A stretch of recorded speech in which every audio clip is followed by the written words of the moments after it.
Last week, the race for the 2023 presidency gathered momentum when former Lagos State Governor and leader of the All Progressives Congress, Bola Ahmed Tinubu, announced his intention to contest for the country's highest office.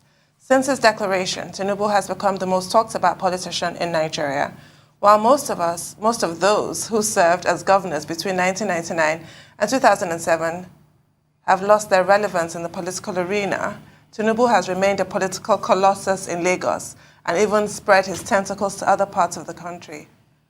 His inroads into other parts of the country, pundits say, are to actualize his lifelong ambition to become Nigeria's president. Yet he cannot shake off speculations that President Muhammadu Buhari and his kitchen cabinet are not favorably disposed to his presidential bid and would most likely support someone else for the ticket of the APC. Now joining us to discuss Tinubu's aspiration and why they think he should become Nigeria's next president are Ayodele Adewale, co-founder of the Grassroots Network for Asiwaju Tinubu, and Abdullahi Tanko Yakasai, National Coordinator, Northern Young Professionals for Tinubu, and a founding member of the APC. Good morning, gentlemen. Thank you for joining us. Good morning. Thank you for having me. Thank you for joining us, both Adewale and Yakasai. But one question for both of you. Why do you think Asiwaju Bola Ahmed Tinubu is the best person for the job? Considering the fact, and you must have seen this, it's out there in the social media. People are saying that it's too controversial, that what exactly is his real name, what is his age, which secondary school did he attend, which university did he attend. A number of issues are there in the public domain, and people are saying that, well, someone whose details are in the clouds that nobody is sure of, why should he be, the person that some of you are rooting for? There are even concerns about his state of health. And we just had someone on the program this morning who was saying that he thinks, that's Dr. Dibia, Eli Dibia, he thinks that with Vice President Osinbajo being considered by certain groups, he thinks that a man like Asiwaju Bola Ahmed Tinubu should just stay in the background and not even bother at all. Both of you, one after the other. I'll go with Adewale first. Well, thank you for creating the platform. I must tell you that Asiwaju's bio is out there. People need to just go to the Wikipedia. All of these questions you asked are there. They can pick it up, read it. And if they have issues with that, then they can bring it up as contestation like you have said. You must understand that in our climb, when we get ourselves into a period like this, a lot of people will try to call a dog a bad name in order for you to hang it. But there's no gainsaying the fact that Asiwaju is well read, he's very cerebral, and he had also worked in so many corporate establishments in the US before coming back to Nigeria to work with ExxonMobil. It's on record that while Asiwaju was in ExxonMobil, he was the first black auditor to help them block leakages to the extent that ExxonMobil had to build an edifice that they call their headquarters today. You also know that, while ExxonMobil was at Broad Street, they were a tenant in a building. They were paying tenancy. Asiwaju was able to reverse that, and that money also went into some other productive end for that company. Then eventually into politics through fighting for the June 12 enthronement and supporting Chief MKO Abiola. These are things that are, they're in history and all of that. And he became governor of Lagos State. He rewrote the history, the economic history of Lagos, a state that was generating barely 600 million naira per month. He left it at over 15 billion. And his successor also improved on it. Today, Lagos generates over 40 billion naira. And Lagos can sustain itself, even without federal allocation. God forbid, it doesn't come. And Asiwaju have always championed true federalism, making sure that state remain autonomous, making sure that state controls its own resources to the extent that the people are well sufficient. So no matter what people say, talk is free, talk is cheap. People can say, but whatever you bring, you must also bring proved facts to buttress your points. Well, except that this is not about what is available on Wikipedia. I asked that question in the context of what is being circulated on social media and in the context of what happened in the past with regard to some of those questions. But let's go to Yakasai. Tanko Yakasai, National Coordinator, Northern Young Thank you. Professionals for Tinubu. Why do you think that Tinubu is the best man for the job? Okay, Mr. Ruben, His Excellency Asiwaju Bola Ahmed Tinubu has what it takes to lead this country. Because if you look within our party, the APC, there's no one that has the pedigree, that has the capacity, that have the tenacity, that had the wide outreach, that embraces everybody like Tinubu. There's nobody in APC that build human capacity, that elevate his followers. What do you need in a politician? To develop your country, to develop your people. And this is what, these are the two things that His Excellency Asiwaju Ahmed Bola Tinubu has been doing all along. So people will talk, we'll keep hearing things people will say. But the truth of the matter is, since his declaration, people have become jittery.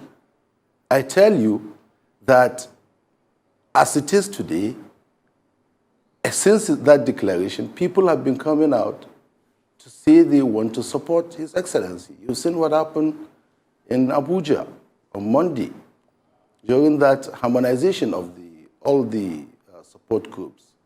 So we're waiting to see who will come out to contest and who will slug it out with His Excellency Asiwaju Bola Ahmed Tinubu, and the capacity he has displayed in Lagos is what we want to see being displayed in Nigeria at large. We want to see every state looking like Lagos, with infrastructural development, with sanity, with security, and all the social things that people would need to progress. And then you talk about people insinuating about his age. Even yourself, Mr. Ruben Abati, if you're making researches, you go to the search engine. Just like my brother has said, Comrade Ayedele, you know, you have to go to the search engines and make research. And it's there in the Wikipedia, just like he said. So if you have any contrary proof, you can show it to us. Right, thank you. Age may not even be a big issue. I think Section 131, right? D of the 1999 Constitution says once you are of a particular age, you can be president of Nigeria. So maybe that may not be a big issue. But that question was raised in reference to what people are saying on social media, and particularly with his state of health. Tundu, over to you. So I was going to ask, obviously, Asiwaju Tinubu has numerous supporters, including you two gentlemen that have joined us this morning. But my goodness, an awful lot of detractors. So before we even talk about getting to the presidential election, let's first talk about the APC primaries and what your strategy is. You'll recall, even with the imbroglio that happened with the former national chairman of the APC, Adams Oshiomhole, there were reports even then that he's under attack because he's an ally of Asiwaju Bola Tinubu. Even now, amongst those who have thrown their hats into the ring to be national chairman of the APC, those who are tagged as Tinubu associates are seemingly on the back foot as a result of that association. How do you plan to counter so much negativity? You see, when you have a very good brand, you should expect people to throw pebbles at you. It is not even Jesus Christ, as sinful as he was, the savior of the world, he had more enemies than expected. But that should not distract you. If you're going to the market and dogs start barking at you, you stay conscious and you go for the aim, you go for the ball, you go for the goal. No matter the detractors. Our aim is to make sure that Asiwaju wins the primary, wins the presidential general elections, and of course become the president of the country. so that we can implement the programs. And part of those programs were a program that your father drew for the June 12th. And we have stayed akin to those programs, which among is free education, that is qualitative and compulsory, to the university level. That must be implemented. Free health. I was privileged to be a chairman of a local government, and I implemented it in my local government to the best of my ability, to the extent that we won an award in the United Nations headquarters in New York, and we're commended for that. Asiwaju has such core values on the economy. When your father was perceived to be winning the elections, I use the word perceived, when the votes were being counted, we knew how the cost of goods came down in Nigeria in our waiting for President Abiola. And the same goodwill Asiwaju also have. A lot of people will do so many things for the Asiwaju presidency because they know he understands the rudiments. Asiwaju was not born with a silver spoon. He knows what it is to be poor. He was privileged to have gotten good education. He's privileged to be among the elites. So he can juggle and marry all of these tendencies of interest together in order to put us in a very convenient state.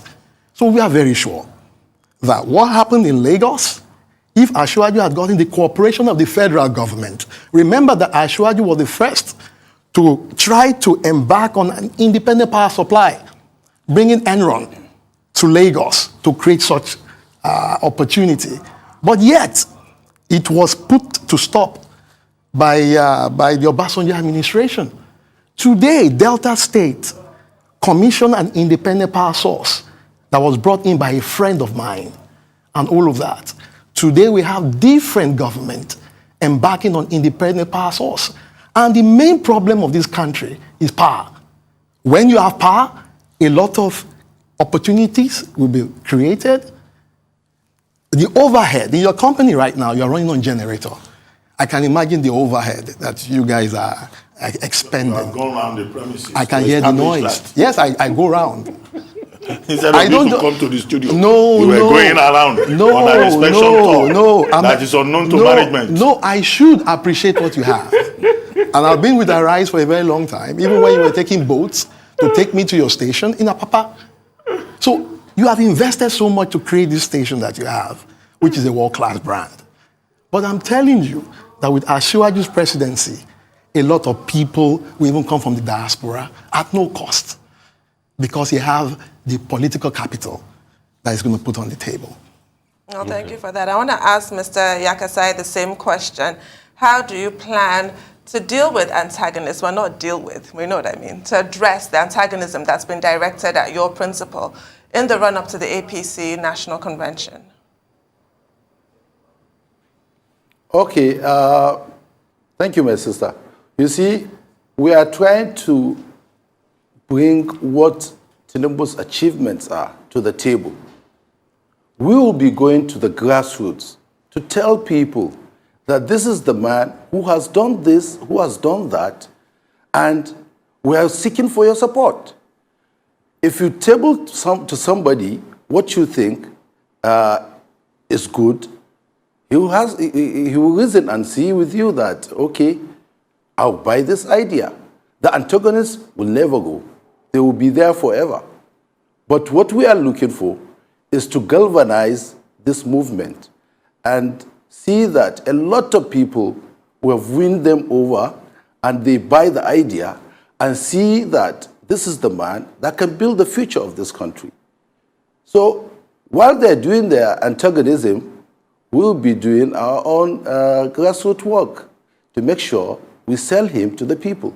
Not just selling him by saying things that will soothe what we tell people, but we want to show them facts. We want to show them his achievements. We want to show them his wide outreach across the country. And we believe if we go to those grassroots and tell people what this man has achieved, I'm telling you, the sky will be the limit. Okay. So I've got a question for both of you. Adewale, you were saying something that was really like music to my ears. Please, let me ask you frontally. Is this in his manifesto or is just political stomp? You said he will fund education up to university level. I just want to be sure. Is it political stomp or in his manifesto? Rufai, No, I just want to ask. Just yes, answer me before I ask the question. I want to answer the question. No, I've not asked the question. I just want to know. Is it in the manifesto or political stomp? So if it's in the manifesto, and I'll ask, how are you going to fund it? Because I deal with facts. Chief Obafemi Awolowo, in funding free primary education in the Western region, spent 1/3 of his budget. And in fact, a lot of people said he was mad for doing that. How is it going to be funded with this Nigeria revenue?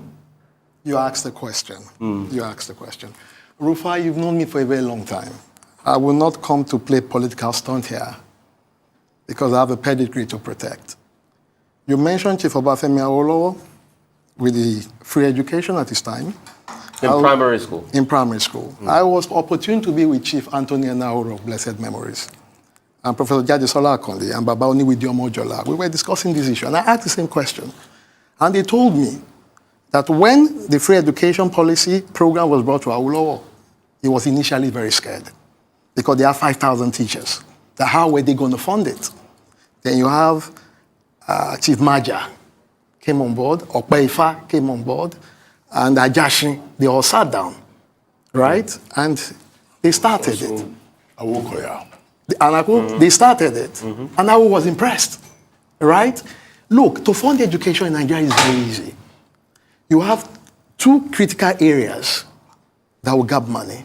The one that will grab money more is where you put the recurrent. First, you put the infrastructure. When you have the infrastructure, like Governor Regbesholadi demonstrated in Osun State with the Okpeimo, you don't need to do papers. Papers are recurrent. You bring in tablet technology, technological boards. Those are infrastructures that do not really require much recurrent. When you are going to recurrent expenditure, you come to engineering, medical sciences, and all of that because you have to buy reagents and consumables. Have you done the impact assessment on your We have done all of this study, many of these study when we were in Pronaco. I was the mobilization officer of Pronaco. No, Okpoimo, currently, as we speak today. Okpoimo, as it is now. Yeah. I saw the tablets, right? We have Nigeria that can build those tablets. The major thing you have to do is continue to provide apps and improve on those apps. You don't need much. It's just writing. So is that the way to fund education up to university I told you, level? no, when you brought Have you put a cost to it? That's why I asked, is it a manifesto or is just political stomping? You know, stomping is different, or a manifesto. So is it a hard fact on ground? Is that the way to fund it? There's a hard fact. I'm telling you where the fundings will go. Where will the fundings come from? When the funding one will come from taxes. That is one. You're going to tax the people more. Hold on. Existing taxes. You're going to block leakages. Once you block these leakages, the fundings will be available. And remember, there are some streams of funding that are already there. The problem are the leakages. You have the ETF that is there. Educational Trust Fund is there. The budgetary allocation is there. Once you can block leakages, the funding will be readily available. Up to university Up to education. university level, yes, it's possible. Since it's manifest, have you put a cost to it? How much will it cost? I don't have the records here. Okay. I wouldn't give you the numbers. Abdullahi, I would like to ask you, how are you going to fund this? And can you put a cost to how much it will cost to fund free education for everybody? As you said, is in your campaign manifesto by Bola Ahmed Tinubu. How much will it cost? Because if you say you're going to fund it, you should know the cost. And where would you see the money from? Because year on year, the last I can remember, is that the government is targeting about 10 trillion this year and is still going to take a deficit on top of it. So where's the money going to come from? Okay, you see, education is very, very priority. In fact, it's the number one priority. And it's in the manifesto of our movement.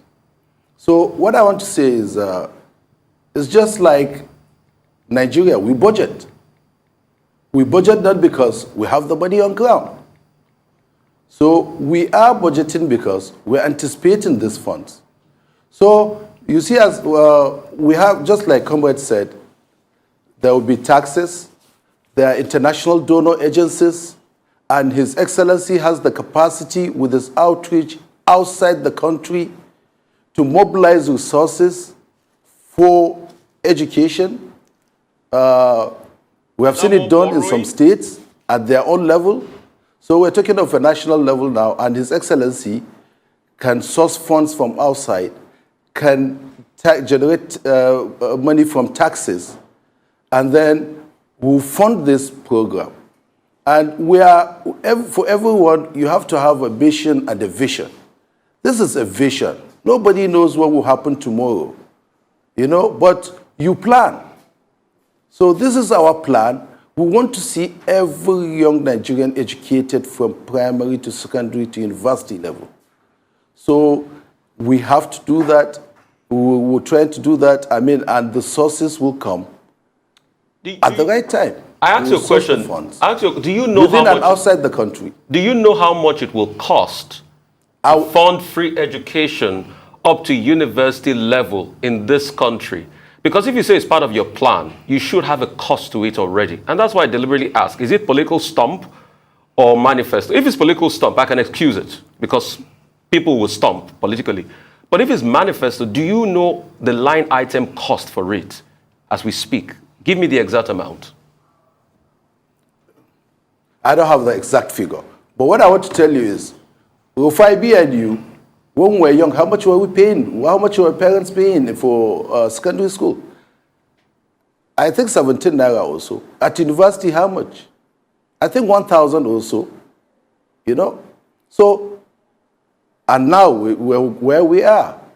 But what I'm telling you is, gradually, by the time His Excellency, inshallah, assumed the presidency of this country, when you have the infrastructure on ground, the cost of the education will be dropping. It will be dropping because the infrastructure is there. To the extent that, people will finish school, graduate at a minimal cost. So it's a vision we have for the future of this country. And this is what has been bedeviling this country. All the insecurity you see is because of lack of education.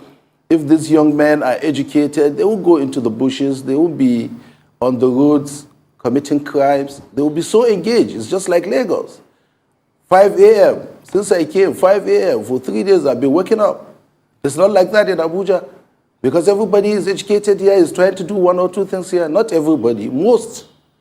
So we want to see that across the whole country. And this is our vision. Okay, quickly. Asiwaju Bola Ahmed Tinubu, I haven't seen a copy of his manifesto, if he has one. With regard to education, what he has said while addressing a female group is that the payment for secondary school leaving certificate examination will be free, which was something he did when he was governor in Lagos State in 2004, when the Lagos State government paid over 200 million naira. But it would be nice to see, what that manifesto is, because most of the people who are just talking about leading Nigeria, they are talking about, there's so much lack of articulation. But it would be nice to engage Nigerians. So I don't know whether you have a manifesto yet. But the problem is, the two of you sound like Asiwaju Bola Ahmed Tinubu is expressing some kind of sense of entitlement, as if it's automatic that you will be the flag bearer for the APC. You seem to forget that there are other contenders. The governor of Ebonyi says he's interested. He moved from the PDP to the APC. The former governor of Abia State, Senator Ojiu Zokalu, is also interested. There are others who are showing interest. But I get this impression from your groups that, look, it's Asiwaju Bola Ahmed Tinubu and it's automatic. How automatic is it? What gives you the confidence to think that he will get the party ticket? Well, Mr. Abati, what you just said is a conclusion of your thought. We never said, and we never concluded, that Asiwaju has a sense of entitlement. Asiwaju is a Democrat. He has always been a Democrat, and you know that for sure. Ashwaju have only declared his ambition, and he has said he's going to speak to the nation. And whilst he's going to speak to the nation, he's also going to come with a document in which he's going to sell his program to Nigerians in order for them to be convinced that he is the better candidate. Every other candidate are at liberty to move. If they have refused to move, they have a reason for that. Ashwaju has been planning and envisioning himself to occupy that position, not for the grandiose of that office, but again to implement things that have been discussed with some founding fathers of this country and Nigerians at several fora where he have had opportunity to listen and also participate for the development of Nigeria. That is what he's simply doing. The fact that some people have decided to castigate or shoot down his ambition does not mean that he should fold his arms and do nothing. Nigeria needs leadership, more quality leadership as we speak, in order to move us forward. And he has demonstrated that in his private life as a businessman. He has also demonstrated that in his public life as a governor of Lagos. Let us even look at it this way. What if Ashwaju had not contested in 1999 and become the governor of Lagos State? What if a reactionary had taken the seat of power in Lagos? What would Lagos look like today? Lagos still remains the barometer for measuring development in Nigeria today. Either we like it or we leave it. There's nobody that will talk about Nigeria that will not talk about the economy of Lagos. And it is only in the economy of Lagos that you see individual business development, people developing from obscurity and building their businesses. We're not saying it is Uhuru yet. We've not gotten to El Dorado. But again, it's a work in progress, and we can do better. Well, I get your point, Comrade Adewale, but Tanko Yakasai, when a man says, being president of Nigeria has been a lifelong ambition, and that he doesn't want to be anybody's godfather anymore, that he wants to be the king, isn't that an expression of a feeling of entitlement? You see, Bola Tinubu is just a statement, and I want to tell you that this is somebody that he has left Lagos as the governor since 2007. He could have contested for the president. He didn't. He brought a northerner, and he wrote on that machinery, Bola Tinubu's machinery, so that we will have a northern candidate. He buried that ambition. In 2011, it repeated itself. He brought another candidate from the same north and presented him, and they worked on his machinery. So he has been so patient. It's not a do or die. But people like us, the groups, his well-wishers, people that want to see Nigeria get better, honestly, come together and said, okay, this is the time. He said he has been consulting, and he later on declared that, yes, he will contest and he will continue to consult. So it's not an indictment in any way, but I want you to look at it from the point that this is very critical. This election, 2023, is very critical because Nigeria is so divided. Nigeria on different lines, ethnic, religious. We need somebody else that has the maturity, that has the capacity, that has the wide outreach to stabilize this country and make us united and unified as one. And that is why we say, okay, it's only His Excellency in that our party. You said there are other contestants. Yes, more will come up. But we're looking at his pedigree and what we think he can do to make this country better. Right. I think I'll ask my next question on that note about the fact that Nigeria desperately needs a unifier at this time. I mean, you've talked a little bit about the economy, so prosperity, progress, peace. Actually, I'm really quoting the motto, aren't I, on our coat of arms. It's never been as desperately needed as it is now. I want your take. I'll start with you, Mr. Yakasa. I want to raise the issue, the allegations that were made by the Special Advisor to President Muhammadu Buhari, Mr. Babafemi Ojudu, about abuse that he's received because he's not in support of the candidature of Asiwaju Tinubu, and he issued a lengthy statement about it, how it's really not personal. He's very fond of him, but he just does not think he's the right choice. He cited previous examples where he's gone his own way and he has his own mind, but he's been abused as our family members, according to him. What do you have to say about that? I'd like you both to address this important issue of trying to, well, to the extent that you can, guarantee a rancor-free civil process of this campaign going forward, because the last thing we need is pouring more fuel on already troubled waters that we're facing here in Nigeria. I'd like you to address that and perhaps call some people to order that are on your political side of the fence.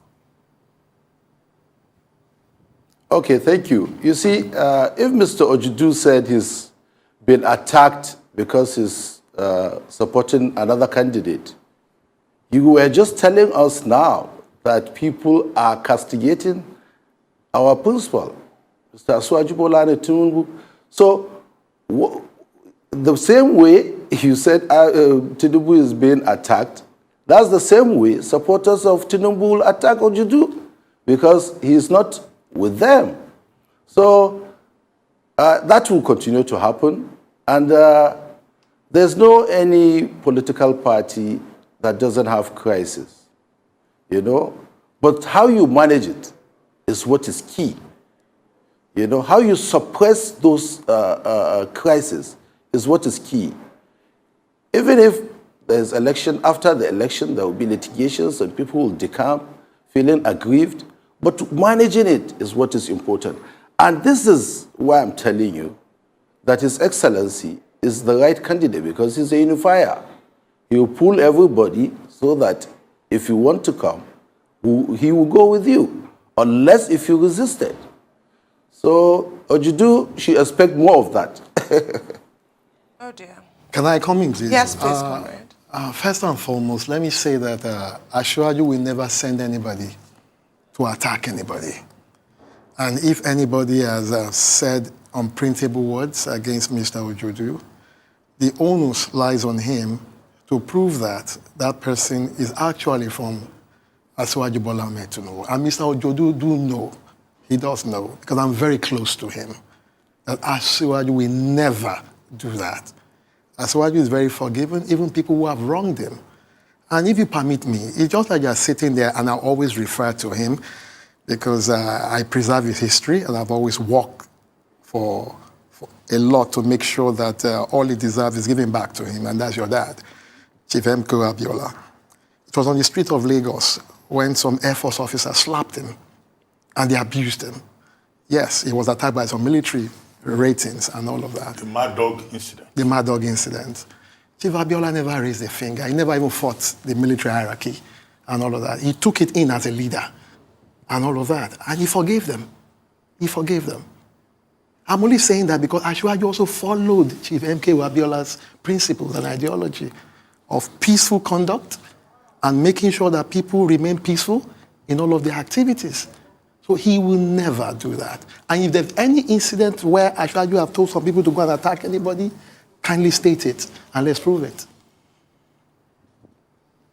Great. I'd like to ask about political debates. That's something that is lacking in our national conversation. Will your candidates embrace a platform, a different platform for political debates when that time comes? Is this something you guys are prepping for? Asiwaju is known for debates. All of his life, he has always debated issues. And that is why, while he was governor, he challenged the federal government on so many instances. And when the vice president was his commissioner for justice, they would sit on a round table. Let me give you an example. There was an issue once on increment of fees. I was in Asiwaju's house, and some people were there. Some even were scared to debate. And I told him, I said, sir, why don't we do this issue this way, this way, this way? And he looked at me and he said, it makes sense, but also go and read this book. He recommended a book for me. I went to read it, I came back again, and we continued to debate. Whenever you even go to his house or his office, you see young people around him debating on matters, even to late hours of the morning, early hours of the morning, around 4 a.m. Ashwaji loved debates. All his life is about debates, and I believe that is why he's conversant with so many things around him. So let me segue into the question I wanted to ask. Does he feel threatened now that the same man that used to help him make most of his arguments, Yemi Osinbajo, might be running against him? Because that was the engine room of most of Asiwaju's arguments. Does he feel threatened by that? Asiwaju will even love that. You see, when you have a child, and your child grows up to be like you, and he tries to sharpen your perspective, it is better for you to contest with that child to see the improvement. And if he's yet to meet your high sense of activity, then you also help him climb. Asiwaju is not threatened. So he's happy about Osinbajo's about the noise made about Osinbajo, and in a case where Osinbajo finally declares, he has no qualms with it. If the vice president decides to declare and contest, Asiwaju will love it. Well, and they'll go into the contest together. Tanko Yakasai, would like to thank both of you. I hope you were referring to the vice president as a child, just in a figurative sense. In a figurative sense. Yes, because it will be wrong to say that Osinbajo is a child. No, I never said that. Asiwaju Bola Ahmed Tinubu. But we would like to thank you for honoring our invitation. And thank you very much also, Abdullahi Tanko Yakasai.